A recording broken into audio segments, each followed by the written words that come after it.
Hello, everyone. Today I want to talk about the book Iron Man, The Armor Trap by Greg Cox. This book came out in 1995, and I think it's a good book. It's not one of the best Marvel books I've read, but it was pretty interesting. It doesn't compare to the Hulk book. Still, the Hulk book I think is the best one I've read so far, but this one's alright. It's pretty good.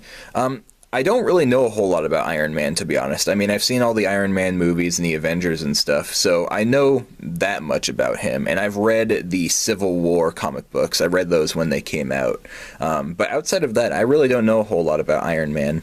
Obviously, that's a significant amount because there's a lot of Iron Man movies and stuff. But still, I don't know very much about Iron Man from the comics. So it was cool reading this book. I got to learn more about Iron Man. This is also from 1995, so Iron Man's a little bit of a different character back then. I got to learn more about AIM, the evil organization, which is kind of cool because in Ultimate Alliance, I think in the first one you fight AIM soldiers, and I never really knew what AIM soldiers were, but now I know a little bit about them, which is kind of cool. Also, I learned about Baron Strucker, Baron Wolfgang von Strucker, I think is his name.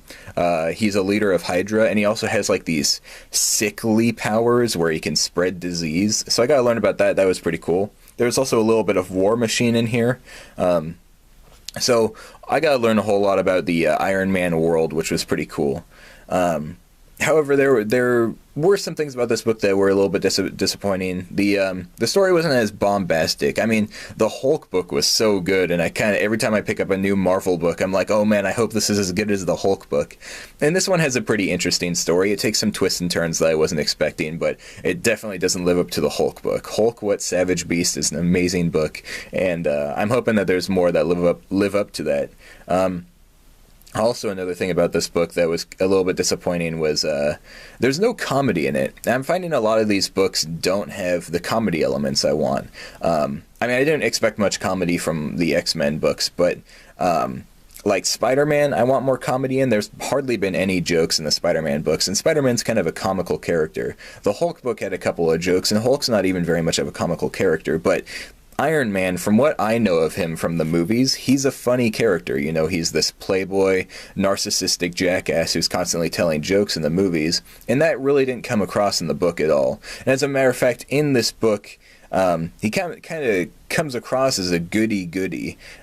You know, he talks about, like, saving people and he'll never kill anyone. He's against killing and stuff, and it just, he reminded me more of Clark Kent than anything else, to be honest. And that's disappointing. I was hoping for some more comedy. So hopefully going forward, these Marvel books bring in some more comedy into it. But also something about this is that this book was written in 1995, and my experience with Iron Man is from the movies and more recent comics. So maybe the character has changed. Maybe they changed the character for the movies, or maybe the character has changed since 1995.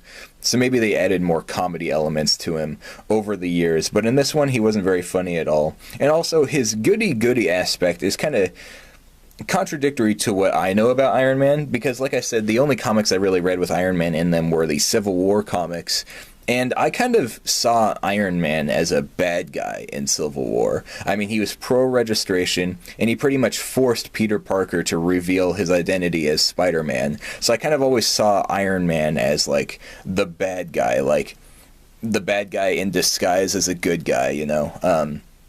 So it's interesting to read this book, and I'm interested in reading more Iron Man books. There's actually a sequel to this one. I have it coming in the mail right now, so hopefully I'll be able to read that shortly.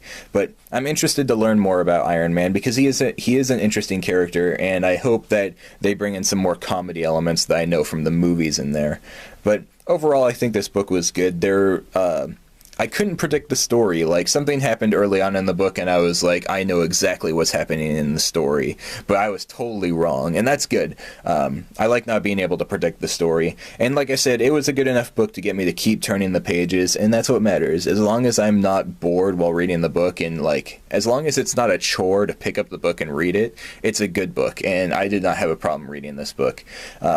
It wasn't as good as the Hulk book, like I said, or even some of the Spider-Man books, like The Venom Factor by Diane Duane. That book was really good. But this book, it was good enough. I'm glad I got to learn more about Iron Man, and I'm looking forward to the next one. Anyways, that's what I think. Thanks for watching, and let me know what you think in the comments. I'll see ya in the next one.